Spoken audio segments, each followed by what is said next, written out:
Welcome to the SwitchClicksPodcast, episode 43, recorded on July 6th, 2021. Today we'll be discussing the dreaded thing we talked about last episode, the Nintendo Switch OLED Model that was just revealed this morning. My name is Dakota, and today I'm joined by Nathan. Hello. Yeah, as we mentioned in the intro, we did talk about this 2 weeks ago about that we didn't want a Nintendo Switch Pro. In that episode, we talked about so many things that we feared, or stuff that we wanted to see, and stuff that we didn't want to see in a improved Switch model. And lo and behold, it just so happens that skipping last week, I wouldn't want to say improved model, but it's definitely there. it's certainly an alternative almost. Somebody who would want, you could say, a bigger screen, a better screen. Slightly better screen. I guess so, yeah. Because the screen is still 720p, which I'm not surprised, but at the same time, you know, they probably could have easily made it 1080p, and then have a better dock.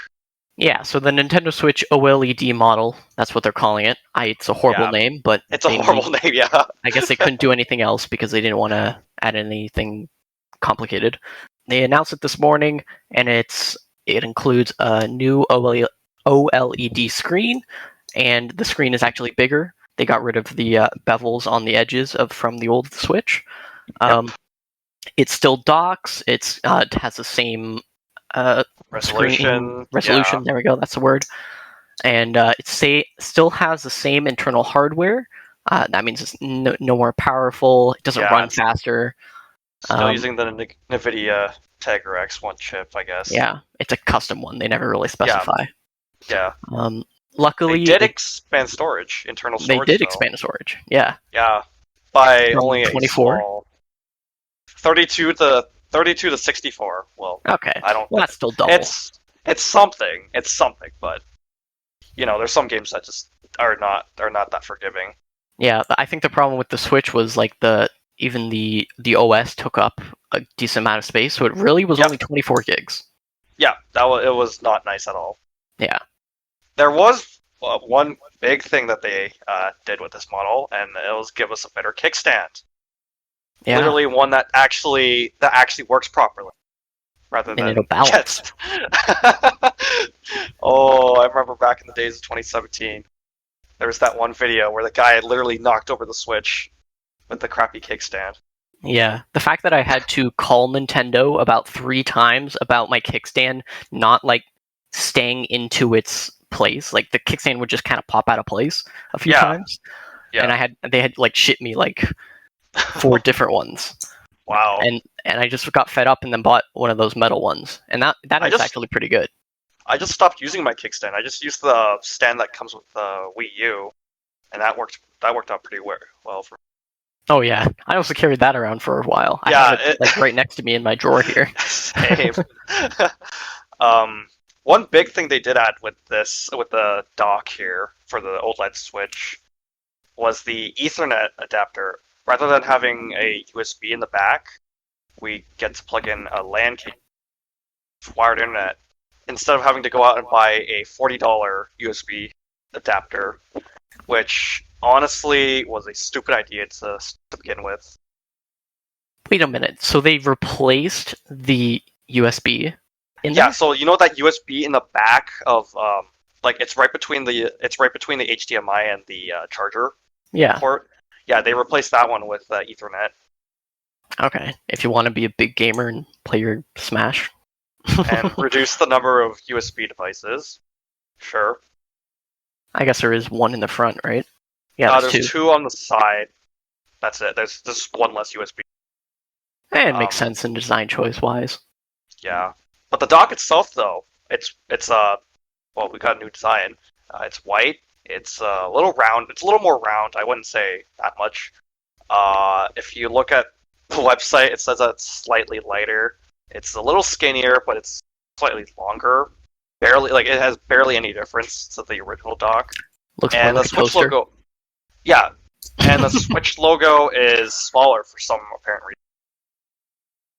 Yeah, on the Switch itself or the dock? The dock. Oh yeah, it is The dock. smaller. I don't know why they did that, but Hmm. because I That like the is huge odd. logo. Because there's also a Um, black version of this one, right? yeah, the original black version. Yeah, Um, I believe that they're one. releasing two different versions of the Nintendo Switch OLED model. There's a black one and a white I one. think I that's saw the the Joy-Con. boxes. I think that's the Joy-Con, maybe. The Joy-Con Um, colors in the black one are red and blue, so there's no option for oh yeah, that's black true. ones. Here we are. Yeah, there is a black Speak, version. Speaking of the colors, though, the white version of the Switch also includes white Joy-Cons. Um, those I've wanted to see for a very long time. I don't know why they haven't brought up these colors yet. Hopefully, they bring up like pitch black Joy-Cons. I don't know what they'll call that, but the gray ones don't look dark enough for my taste. Yeah. If I were to go for a darker color, Do you know they do actually have the black ones, the developer Joy-Cons? yeah, but like there's that fact that they're developer Joy-Cons and not an actual released one Yeah. kind of bugs me. We should go have some lunch with the Nintendo developers, and then they can get us the black What's ones. Now the new Joy-Cons themselves have a interesting like difference. It's really subtle, but they changed the straps. Now they're stripes, just like the Mario ones. Which if you really cared about the aesthetics there's a difference there. Yeah, and it looks a little Um, bit higher quality thread, you could say. yeah, yeah. I think the overall, both the dock and the Switch itself is a little heavier than traditional.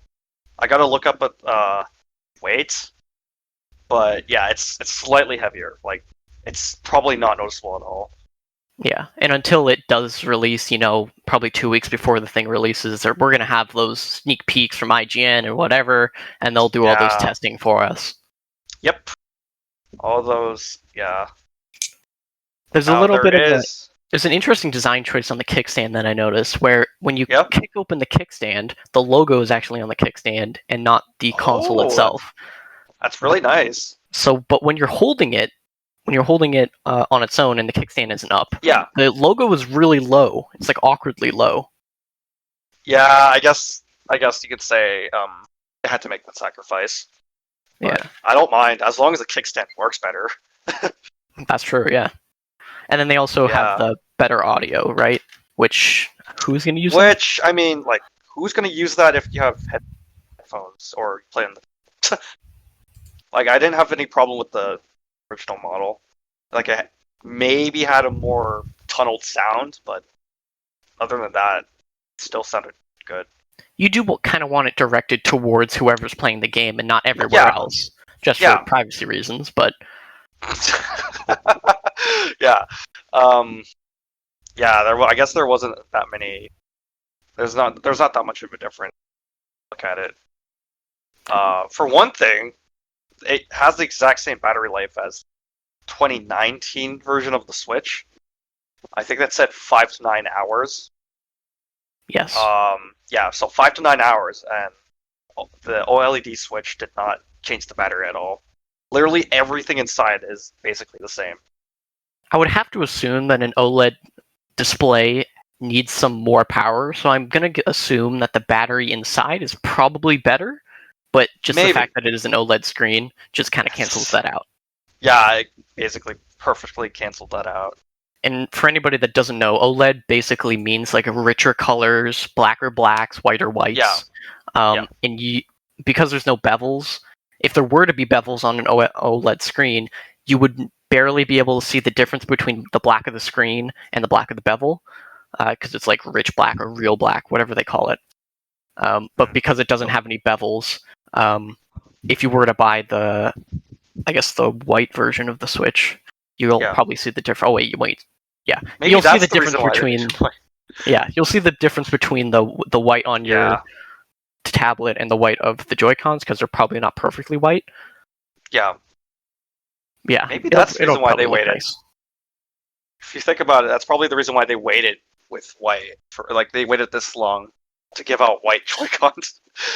Yeah. Just because they wanted people to see the actual contrast. I actually doubt they're going to sell it individually.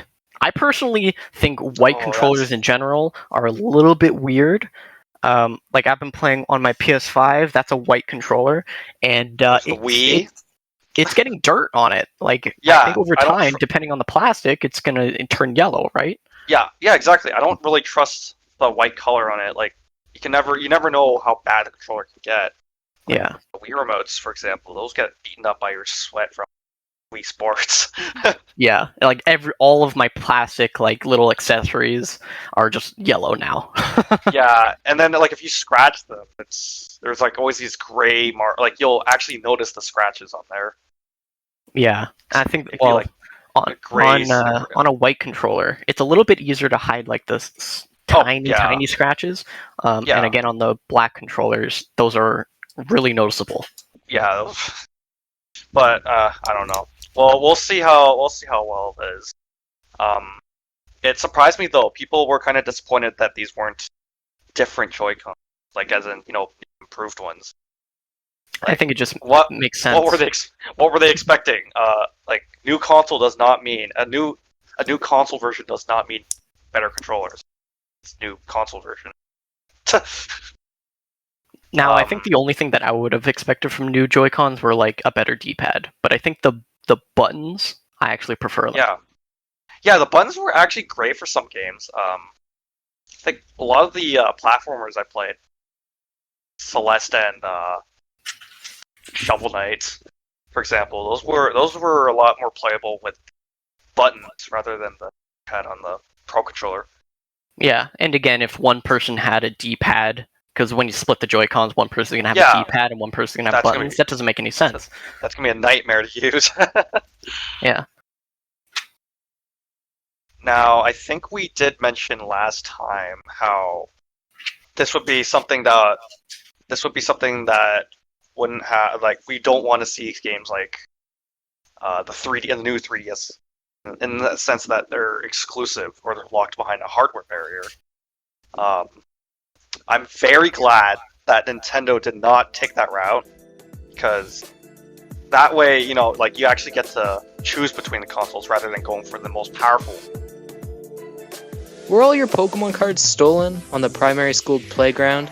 Start restocking now with Pokenerds. Use code SwitchClicks to get 5% off your entire order and support us making the content you're listening to. Yeah, and there's actually options. It seems to be like the online gamer persona for this console. It's like you don't need it. It's an option for you to choose. Slightly more expensive, but like it's still the same as the original. Yeah, the general consensus online seems to be that, oh, okay, this is happening. Sure. Nobody's like super overhyped about it. It's not like a day one purchase. It's probably still gonna be scalped though, because scalpers are always looking out for that. Yeah. I personally think it's a little bit weird to release this now, especially because all the changes are really only in handheld mode. And as you can see, we are still technically in a pandemic where nobody's really playing the game outside, nobody's traveling with a console. Yep. So I haven't undocked my Switch in literally since the beginning of the pandemic. So literally everything that the OLED Switch brings is just from all the complaints that we had in 2017. Like everyone complained about the kickstand, everyone complained about the screen size, everyone complained about storage. They fixed all that, but you're kind of thinking, why couldn't they do this in 2017? Because then they can't market it 3 years later as a brand new product. That's true. They couldn't market it, and I think Reggie said that the Switch was a gamble. Oh yeah. Nintendo did not know what they were going into. They were kind of just ballparking At least the gamble worked. Yeah, it works really well. This new OLED Switch is almost like a Nintendo Switch Lite Pro. Yeah, now that you mentioned it, it's kind of just like that. I saw some. I don't know where I saw it from. I think it was from Spawn Wave on Twitter. He does the weekly news or daily news. He was talking about maybe Nintendo could be taking a step towards like actual online compatibility with the Switch, where they just ditch the app because it failed. Yeah. So like in the next few months, we could get a Nintendo Switch Pro controller, like a new one with a headphone port in the bottom. Yeah, headphone jack and other. I'm not sure how far they can go with that though. I guess they would just update all of their online games with the microphone support. Or it'd just be built in the OS. Hopefully they do that. Like I don't want to like have to rely on other apps like Discord. Especially since there's no you can't really put the sounds together. You can't just put Discord and the game within the same headphones. Yeah, is that crazy? That just doesn't exist. Yeah, it doesn't exist. It's so stupid. I've been looking for stuff like that. Yeah, it's such inconvenience. Now the question is, I think the question that we all have here is this worth buying, or is it worth for us to upgrade? For you to no. Yeah, for you. For me, no. I think if anything, once my Switch breaks, which it probably won't, I'll buy it. I'll buy the newest one, and of course, I'll pay the extra $50 Canadian to get a better screen. Because why not? Yeah. Did you upgrade from the 3DS to the 3DS? My 3DS journey is a little weird. I had the original 3DS, and then I didn't play Nintendo's games for a really long time, and then I upgraded to new 3DS XL. So I just skipped a bunch. Okay. Yeah, okay. That makes sense. And people are comparing this upgrade to the new 3DS, and I'm like, no. No, this is kind of like the XL. Yeah, it's a little bit better. It's basically a Nintendo Switch XL. How have we not made that comparison yet? It's maybe kind of like the what do you call it? The DSi, in the sense. Oh, actually, the DSi was barely a jump, really. Didn't they just add a camera? They added a camera, a better OS, a sleeker design. Very niche exclusive games that nobody played. Yeah, well, that's. Don't speak too soon. Don't speak too soon. Developers, you can only have this OLED because we can only play it on this console because we need the blackest blacks and the whitest whites. Oh yeah, sure.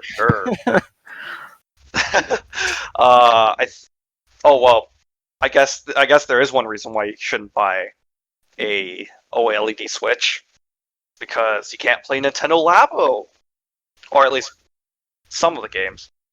I have to assume it's only VR.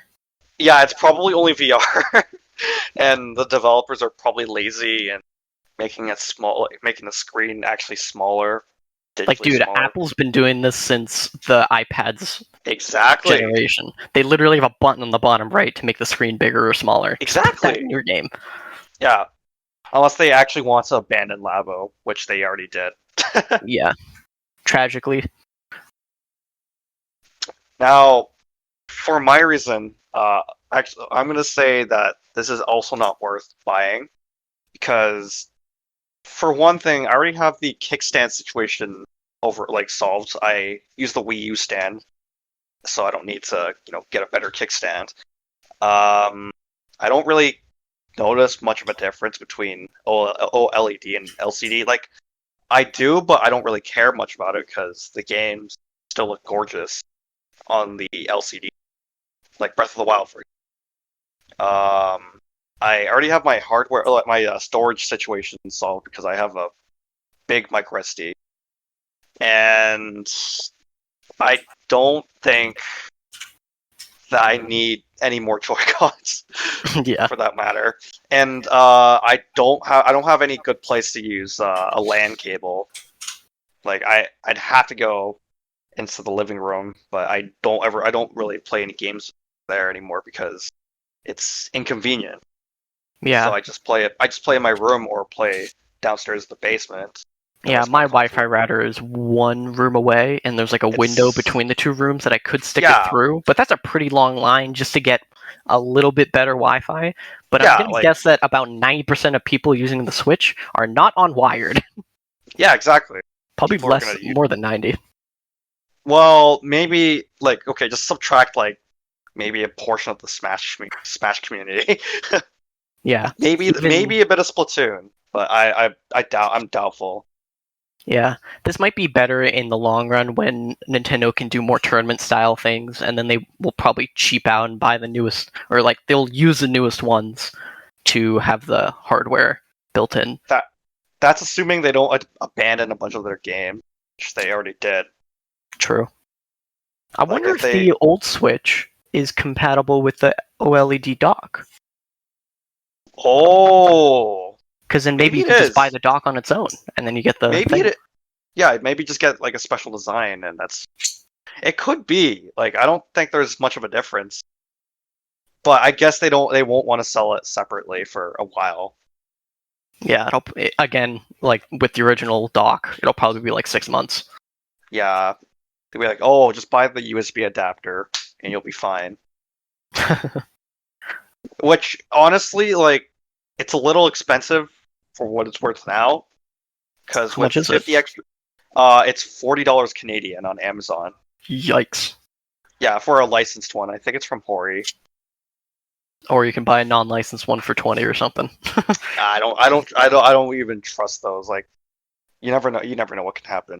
Yeah, the fact that a few years ago people were saying if you use like knockoff chargers, it would brick your Switch. I just didn't trust it. Yep, that was definitely true. So now that new games are coming out in the future, people were thinking like I think they advertised the OLED Switch with Pokemon Legends or Yes, Diamond and Pearl. I don't know which one they did. I think it's Diamond Pearl. I think it's Diamond Pearl by the looks of it.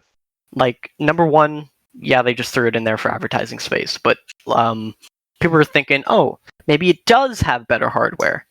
And it does not. Wow. So I don't know why they're It definitely advertising does with a not. game that everybody knows looks like crap. Yeah, I guess because they, I guess it's the fact that it's to reassure people that the game actually exists for one thing. They never talked. They never talked about it on E3. They never had a Pokemon never had their own live stream for one thing, and like we haven't heard it from E3. So like, does the game even exist? Well, they also showed out like Splatoon 3 and I think Mario Party Superstars. Yeah, but they really just showed like trailer footage, and it Yeah, wasn't it was even all on the trailer console footage. itself. It was like crap. Like yeah, What do you call it? Premiere Pro'd into it. yeah, sure, whatever. Basically, they just inserted a bunch of trailer It was footage overlaid. into overlay into an overlay, and yeah, call it just it's not really something you'll actually see on the screen. I can almost guarantee you though, like the difference is probably not going to be that big compared to actually using a OLED monitor or TV. Like I have my doubts on this new OLED screen. Yeah, but don't you have a Android phone? Does that have OLED? Let me check actually. I haven't. Because that's like the new thing nowadays, and Apple isn't OLED yet, but they have their own like liquid retina, whatever you call that crap. But I'm pretty sure, It's similar to LCD, I guess. yeah, they just call it their own name. I believe that most of the newer ones. Samsung definitely has OLED, I think. I know their Discord TVs has the dark mode, right? Yeah, AMOLED. AM OLED. AMOLED. Yeah, AMOLED. That's actually pretty nice to use. Can I find it? I can't even find it. But yeah, well, I expect Androids to have it a lot. Okay. I think my phone has it. Yeah, your phone will probably have AMOLED, which is just OLED but for phones. I doubt, like, unless the Switch screen was made by Samsung, I doubt there would be a big noticeable difference compared to LCD. Unless like for example, like they actually got a good manufacturer there. Yeah, and it looks like OLED displays are like they're not really like pixels. They're like mixed pixels, you could say. They're like they're not on a grid. They're on a almost what do you call it? There's like a pattern, like a weaving. Some pattern that Thank you for joining us in discussing the new OLED Nintendo Switch. We'd love it if you could follow us on Twitter and listen to future episodes on Spotify and iTunes. Join our Discord for insight on future episodes, and we'll see you next time on the Switch Clicks Podcast.